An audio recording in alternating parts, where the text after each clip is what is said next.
Hello, everyone, and welcome to my YouTube channel. It is a great pleasure to have with me today Jim Roberts. He is Senior Research Fellow at the Heritage Foundation and is the co-editor of the Index of Economic Freedom. How are you, Jim? I'm very well. Thank you, Daniel, for having me on. Great pleasure. Jim, I would like to start with a little bit of a summary of how do you see the US economy. The deficit seems to be rising quite significantly, and we see that almost from all areas of the media and the political landscape, that the only solution or the only ideas that are being given is to spend, increase the deficit and increase taxes. I would like to get your thoughts on this situation.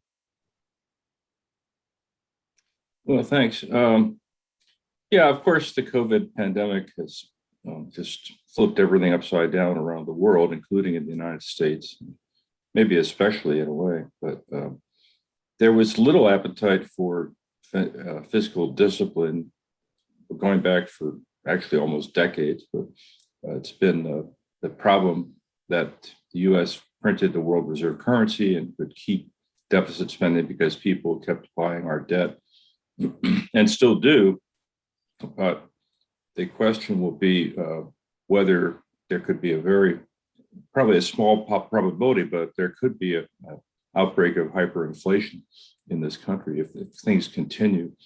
The Fed has printed, between the Fed printing and government deficits, at least $5 trillion in the last year and maybe 15 months.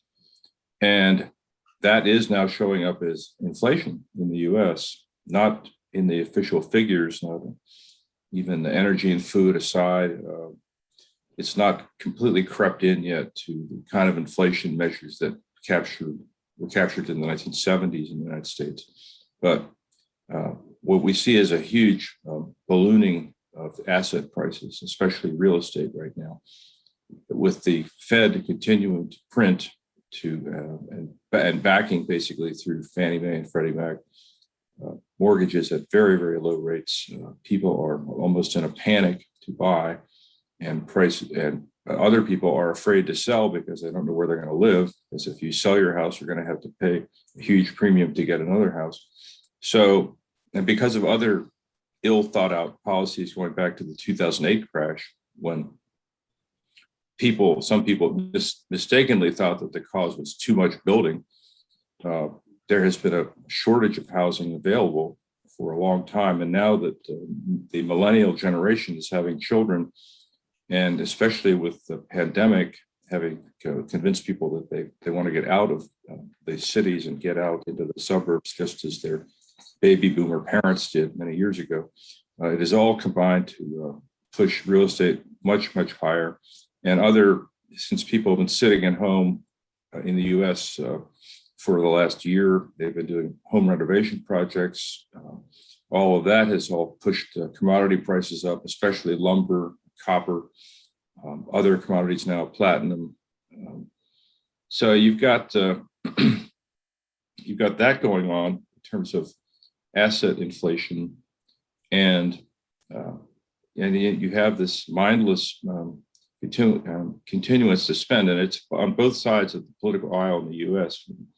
The Republicans did nothing to stop it during the Trump years, and of course the Biden people have come in, some of them on the extreme left, with these insane ideas about monetary theory, printing of endless amounts of money, basically to destroy the currency and actually to destroy the economy and the country. And so these are dangerous times for the United States. I think, of course, the impact of that around the world will be significant, I think. And the other actor in all of this drama is China. Clearly, we can talk about that. But those are some of my impressions of what's going on. The Biden people are going to try to pass as much spending as they can under rules in the Congress called reconciliation, which can prevent the Senate from filibustering certain bills. And they've already done that with what they called a COVID bill that was actually very little about COVID, maybe 9% of it. And the rest of it was paying off to special interests on the left and blowing up the size of the federal government and state governments, actually. So lots to talk about here. I'm not sure where you want to go with it. But, we might want to talk about is digital currency and what the Fed is doing and what China is doing on that, which we're, the semiconductor shortage. There's so many things, to talk about. We're kind of in future shock this time for real. And it's an interesting time to be an analyst of all this. Absolutely, it is. Absolutely, it is. I wanted to actually touch base with you on the Chinese digital currency, the digital yuan, and this idea that the Fed needs to follow suit because it's a threat to the US dollar. But I would guess, as an economist, that if the US dollar wants to retain its position as the world reserve currency, the last thing it wants to do is to increase money supply dramatically and implement a digital currency that inevitably will lead to what you were just mentioning prior, which is the just printing directly for government spending. So what are your thoughts there on the Chinese digital currency, the risks to the US dollar and the digital dollar? Yeah. Well, I'm not an expert in this. In fact, at Heritage, we're literally having a meeting next week so we can wrap our brains around what is actually going on. It's happening so fast, and these Silicon Valley companies and others, the Alibabas of the world, are now the ones who've taken the place in a way of the money center banks in the U.S. and are actually creating currency. Chinese government's attempts to, retain control by this digital yuan. It's all a lot to take in. We really haven't reached an agreement yet on, even if we understand this, and whether the Fed is missing the boat if the goal of the Chinese government is to replace the dollar. I've written about another little battlefront in this war about in the IMF with the vast expansion of special drawing rights. It's a multi-pronged effort by the Chinese to undermine U.S. leadership and U.S. economic power. And there has been, frankly, a capture of the elites by the Chinese in the United States and Western Europe, among other places, so that there's little resistance at the political leadership level, unfortunately. So we are really trying to wrap our brains around this, whether maintaining the dollar without the Federal Reserve backing of a digital currency is going to be enough to save it. Really. I personally think, to be fairly honest, that if the US dollar wants to remain the world reserve currency, what it needs to do is to avoid the siren calls of becoming another worthless currency by taking it to the maximum level of the limits of monetary policy, which is what basically central bank digital currencies are at risk of becoming when they're implemented. No, that it basically is a non-stop all limits out of the question type of money printing. No. Yeah, if I understood this all better in the blockchain technology, how this transactional currency backed by the central bank actually operates, you may be right, I think. Yeah. But there's not a whole lot of difference between that and Chairman Powell looking like he's whistling past the graveyard, testifying to Congress about how more quantitative easing we're just going to be fine. We'll grow ourselves out of it. That's been the promise since Greenspan and before that, it seems like. And underneath of it all is a huge amount of debt, unprecedented amount of debt. They're racking up debt at a faster rate than the United States did in World War II. And then there's plenty of space to rack up debt. Now there's not. going to approach $30 trillion soon. What's that, twice the GDP of the US, or a little, not quite maybe, but these are just uncharted water. And Powell knows that the Fed can only do so much to, control interest rates. As you know better than I, as a financial economist, the marketplace is going to make a decision. And if that happens, then sort of all bets are off as far as I'm concerned, where this would go. The US federal budget would go to interest, payments on interest, and there would be nothing left over to actually run the government. So yeah, it's a quandary for many. Yeah, sorry. Yeah. No, it's one of the things that actually we're just yeah, go ahead, sorry. Well, I mean, I think that this really is that we're into a whole new world that very few people understand, with the massive computerization, digitalization of everything, the possibility of surveillance of people by these huge companies that crush any opposition. So Facebook, Google, Amazon, they just buy their competitors. Nobody stops them. What was the vigorous antitrust Department of Justice in the United States has done nothing to stop this advance. They just buy off or undermine or close down any opposition to their continued growth, and they are the ones that are creating these new currencies. So I just don't think people have talked about, I mean, back in 2001, 2000, there was an internet bubble, right? Yeah. But that was nothing compared to what we're seeing now, with the disconnection really between, I think, mainstream people in the United States, and I think elsewhere. You're seeing this in Europe too, clearly, certainly in the UK, that these big companies are just they're just overwhelming, I think, to the economy. So that's created a real backlash in the US on the left and the right, frankly. It's a little off the subject, but I think it gets to the issues that would, the economists, I don't think have a much better idea than a lot of other people of how to deal with this. When you look at the proposals of the Biden administration, both the infrastructure plan, which actually shouldn't be called the infrastructure plan because it has very little infrastructure in it, and the tax increase that the Biden administration is proposing. Ms. Yellen was saying the other day that the tax increase is absolutely necessary to control the deficit, but looks to me like the tax increase is not going to even scratch the structural deficit, sorry, that they're building up on already. What are your thoughts there? I think you're right on that, and I think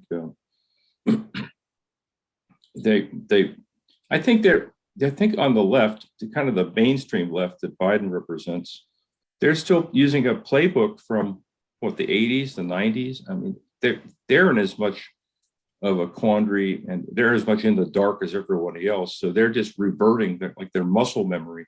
Well, this is what we do. We raise taxes, we increase spending like FDR did in the 30s. And we call things infrastructure that clearly aren't, that are actually ways to increase federal government power over people, and state government power. We bail out the big, blue states that have had their own little welfare programs, New York, Illinois, California, and others. And we just pretend it's business as usual. And the people at the top, just think about their ongoing assignment in the private sector, skimming off their just desserts. That's been the way it's operated.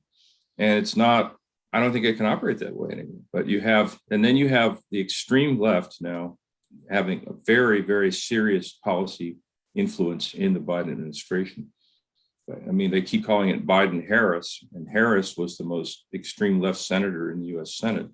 You have Alexandria Ocasio-Cortez, AOC, and others, Bernie Sanders' wing, that are actually achieving their goals that Sanders would have done if he had been elected. He was unelectable, basically. But they're getting that through Green New Deal. They're doing Green New Deal, basically just in disguise through this infrastructure thing. And so their spending appetite is unlimited, and their desire to control people, which is really at the bottom of what the left wants always to do, is to control. That's proceeding maybe unchecked. I mean, they want to completely change the fundamental governance structure of the U.S. government. They want to pack the Supreme Court just the way FDR did in the 30s. This time they might win, and then just throw out all conservative and liberal policies and laws that have been passed where courts have stopped some of this extremism in the past. So it's a very it's a disturbing and worrying situation that we're in, because the opposition has been split. There are all kinds of games being played by foreign actors and U.S. actors, and all the dark money that has influenced voters. Obviously, there were all kinds of rumor campaigns started online that basically dampened the turnout of Republicans in the Georgia election races for the Senate, that allowed the Democrats to take power in the Senate and have complete power of the government. And so, again, I think it goes down to the digital impact, plus people's kind of ignorance about what are the consequences of these decisions that are being made, that the U.S. corporate media is basically lying about and refusing to actually report on. Mm. When you look at those radical changes to the backstops, to the different limits to government power that have historically existed in the United States,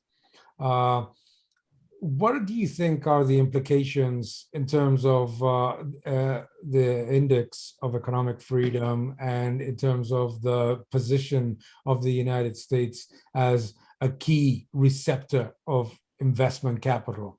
Do you think that can pose a threat to, and that it's going to meaningfully affect investment into the country?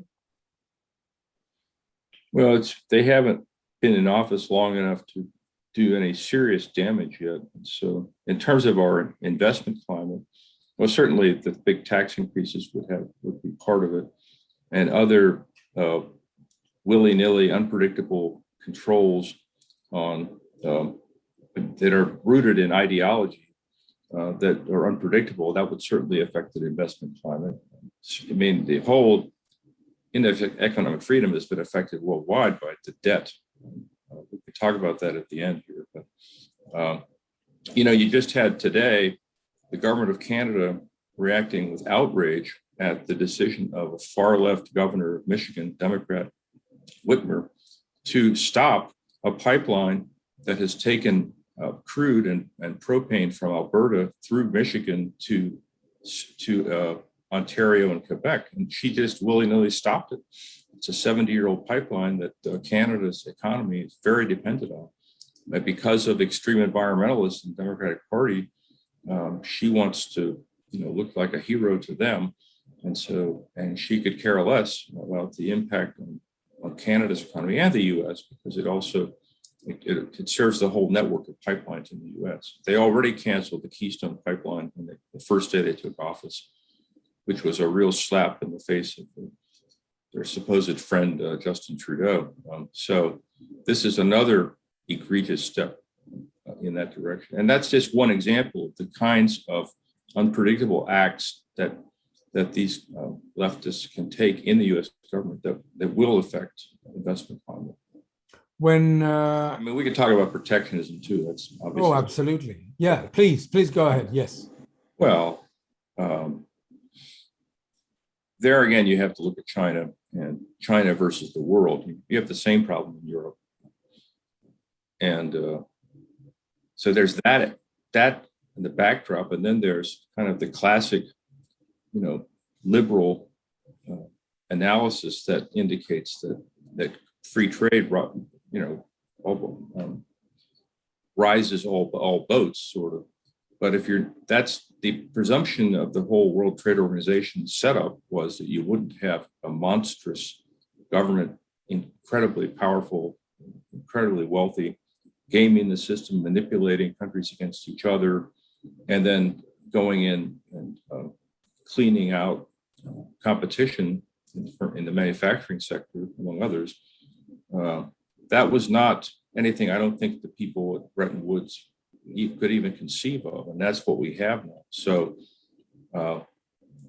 the people in the U.S. on both sides, I think you have support. That's the one issue, in fact, in Washington that there is bipartisan support of, and that is that China is an adversary. I mean, Biden said in his speech, his delayed State of the Union speech, that they're a competitor. And I think people in his own party are rejecting that because they see that this is really an existential crisis. So that has affected the classical understandings of liberals about the value of free trade in this environment. That's just another thing going on. There's a whole new rising generation of young conservatives, people in their 20s, 30s, early 40s, who are calling into question the longstanding commitment to free markets. And they have some justification because we have sections, and I've driven through parts of Europe, I've driven through parts of Spain where there were old villages that are completely shut down. They're just boarded up. You can do the same thing across the industrial Midwest, Rust Belt and other places where all the jobs have been offshore, basically, but many of them, so, and not replaced. That's part of the problem. They've been replaced by high-tech manufacturing, mostly on the coasts, I think. But the interior of the country is where you find the most anger about this. Yeah. When one of the things that I think is quite interesting is that since the elections in the United States, it seems that the media and mainstream discourse about protectionism has disappeared. No? Yet, since then, what we have seen is that, for example, the European Union just announced new tariffs on steel on India and Indonesia, that all of the restrictions to free trade that existed have remained, but at the same time, what we have seen is new ones, no? Many of them disguised under the green umbrella, no? Which is a new way of justifying a level of protectionism that we hadn't seen before. And I'm quite concerned, actually, for example, that you see these actions in which, because of misguided environmentalist agenda, you decide to finish a project of a pipeline, while at the same time you still send crude oil via trucks through roads and rail. Yeah, and you see that's why Warren Buffett bought all the railroads, which was a tremendous investment. And if you think about it as well, we have just seen, for example, in Germany, how the decision to close the nuclear plants has increased the dependence on Russian gas and increased the utilization of lignite and coal, which is absolutely amazing. You mentioned the concept of the Green New Deal, no? And I agree with you that it seems to me that they've tried to pass it with the infrastructure plan, but don't you think that there is a very important risk here, an inflationary risk, when you see, for example, all of the commodities that are linked to the construction and the manufacturing of renewable facilities going through the roof? That is going to generate a very significant challenge for industry as well. And dependence. Don't you think that is also a cause of concern? Yeah, I certainly do. And I am all for, there's a group now in Washington called Conservatives for Climate Solutions that involve the market instead of government. And certainly we want to stop damaging the environment to the extent we can, but we don't want to damage the economy and people's lives in the process.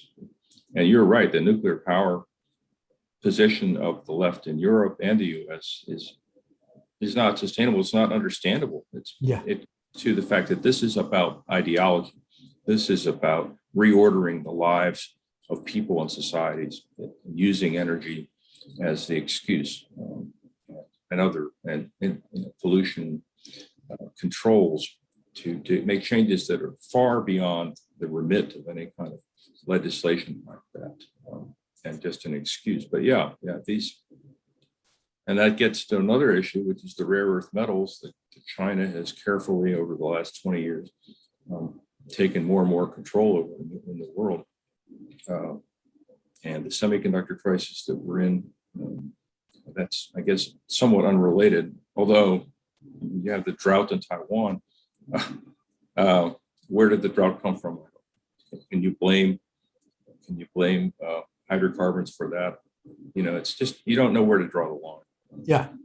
And there's so much disinformation out there that people are really confused. Mm-hmm.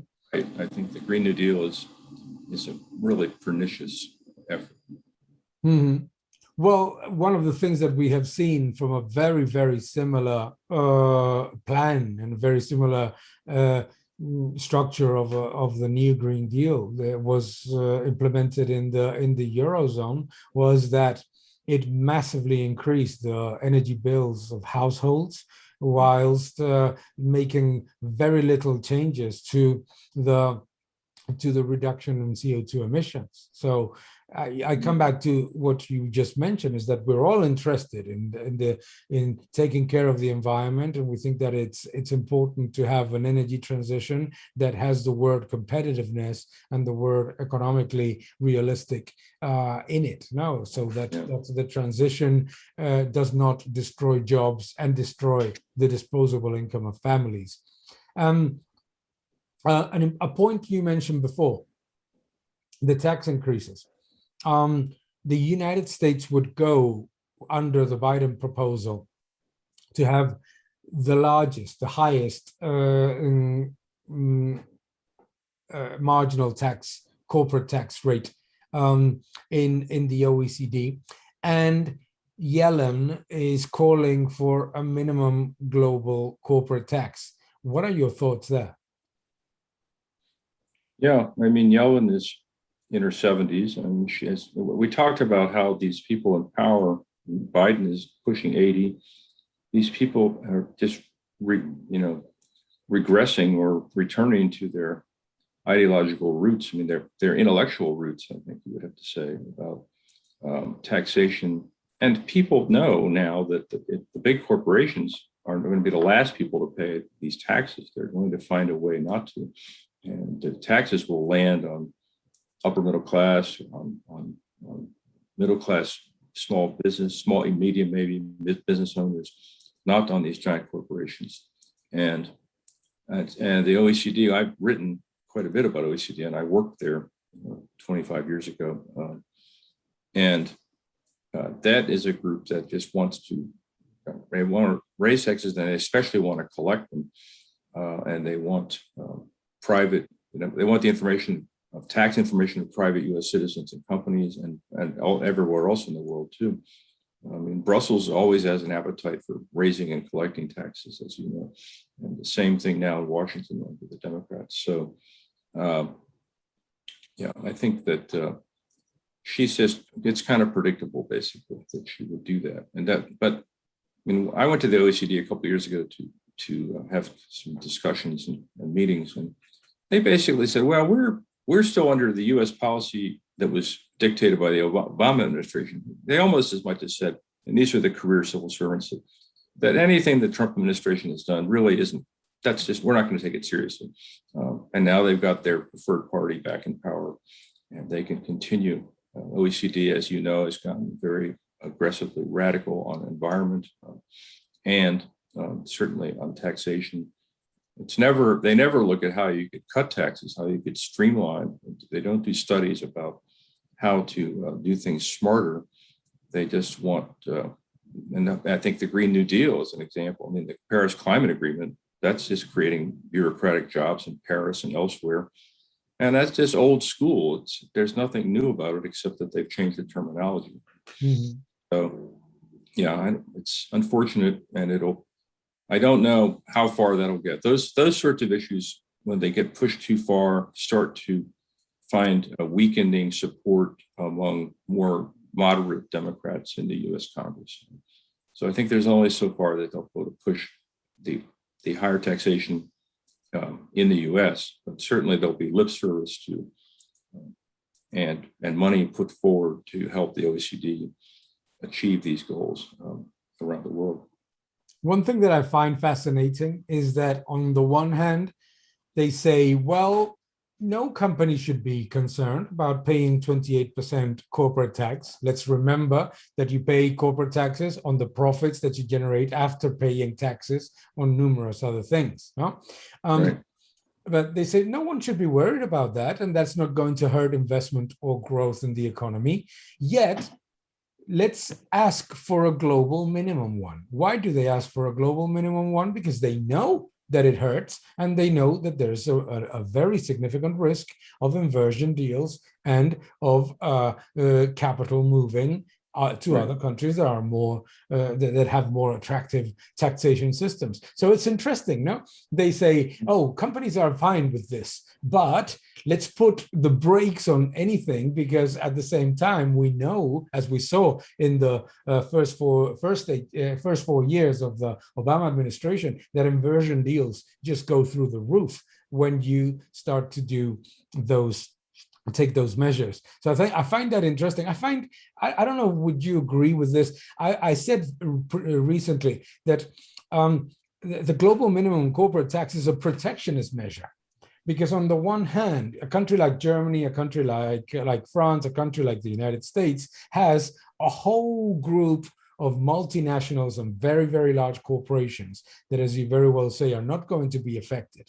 But the countries that are massively affected are the more dynamic, the smaller ones. Would you agree with that?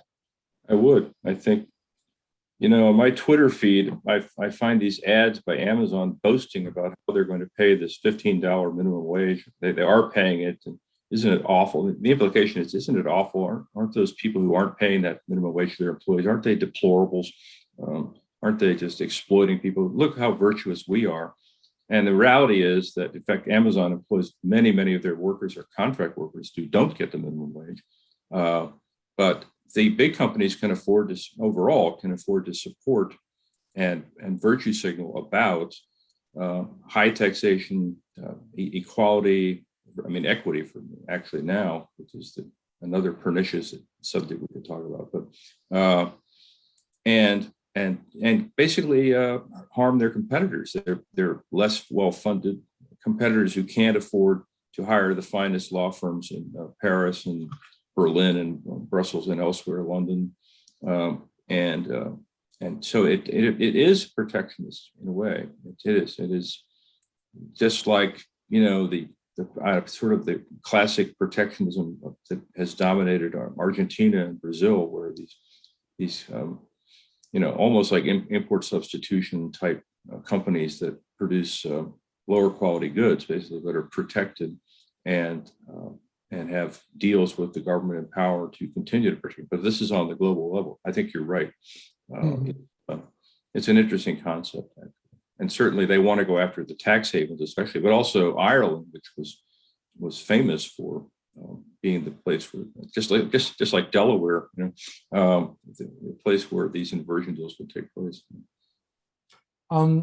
Let's move on to the Index of Economic Freedom and the latest findings, and things that many people, some of our viewers, are not aware of. No, many people don't see that there is a direct link between respect for the environment and economic freedom, equality of opportunity for women and economic freedom, and improvement of the distribution of wealth amongst the population and economic freedom.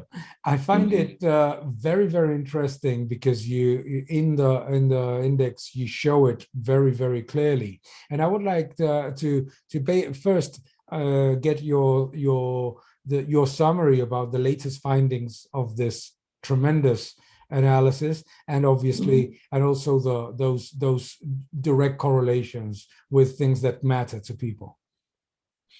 Well, thank you, and thanks for the praise for our product. We appreciate it. It is one of the flagship products of the Heritage Foundation. We get a lot of interest, millions of website hits every year, lots of media mentions, thanks to friends like you in part. But so the thing about the index is that like all indices, it is based on lagged data, because you have to have consistent data that you can manipulate through our formulas.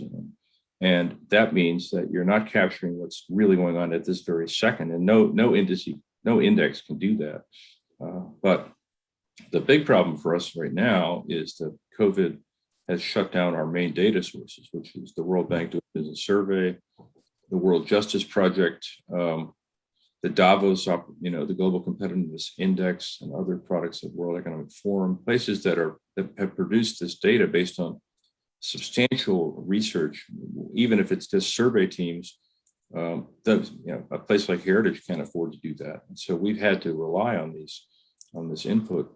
So our next edition is going to be problematic. But the edition we just published, the 2021 edition, was largely based on data that was pre-COVID, and in that, the outcome was that we scored again the second highest, or the highest global score in the history since the index started in 1995 compared to the 2020. So we're still at a high in economic freedom, measured using data that was mostly pre-pandemic. And so now next year, the full impact of the unbelievable amount of debt that has been taken on around the world, and the lockdowns and the restraint on trade, and frankly, the perceptions, in the rule of law area, the perceptions of weakening of rule of law, protecting people. You have people in the US and obviously in Europe, because you're seeing huge demonstrations in the streets around Europe of pushing back on these measures that the government doesn't really have the power to do. They have taken public health measures and stretched them so far, and cynics would say it's because they want to keep people afraid and masked, and basically to obey orders. That's been one of the pushbacks here in the U.S. about on the conservative side. But yeah, overall, that's going to have a huge impact going forward, at least temporarily, on the index. We do have a V-shaped recovery in the U.S., and I think generally, where the worst of the depression levels of unemployment, and business slowdowns, and actually business close downs has behind us, and we're coming back. So it'll, I think, overall in the next 5 years, depending on how other things go, I think we could hope for a greater economic freedom as we come out of this. But nobody really knows what the world is going to look like as we come out of this. And we're in a period of great power competition. That's another thing to talk about. We don't have time this today, but just suffice to say, there will be an impact next year, and I would assume that the global economic freedom score will drop, and how far and for how long, I don't know. Do you think that there's a risk that governments, despite a successful vaccination rollout and an improvement in cases, hold on to those extreme powers as much as they can? I do, and I fear for my grandchildren now, who are going to be getting into school age, and the children have suffered greatly from this. Absolutely. And certainly, you have very powerful teachers unions in the United States that have worked with governments to basically keep kids out of the schools. And children need to play with each other. They learn best together as peer groups. They're not going to respond to a Zoom screen for their entire 12 years of education, or whatever it's going to be. So you have that going on. And again, yeah, it's people exploiting. the most famous quote here, of course, is President Obama's chief of staff, Rahm Emanuel, who said, "Never waste a crisis." And that's what they're doing. They're not wasting a crisis. They're expanding government power basically at all levels. And the question will be, will they give it back to the people? And the answer is probably not without a fight. Mm-hmm. In the Index of Economic Freedom, one thing that stands out is the importance of independent institutions. And in this COVID-19 crisis, the independence of many institutions seems to be at least put under question. No? Do you think that alongside increasing debt and increasing government size may be one of the key surprises of the index in the future? Well, there is that potential. Certainly, it comes down to often the judiciary and the central bank, independence of those institutions among others.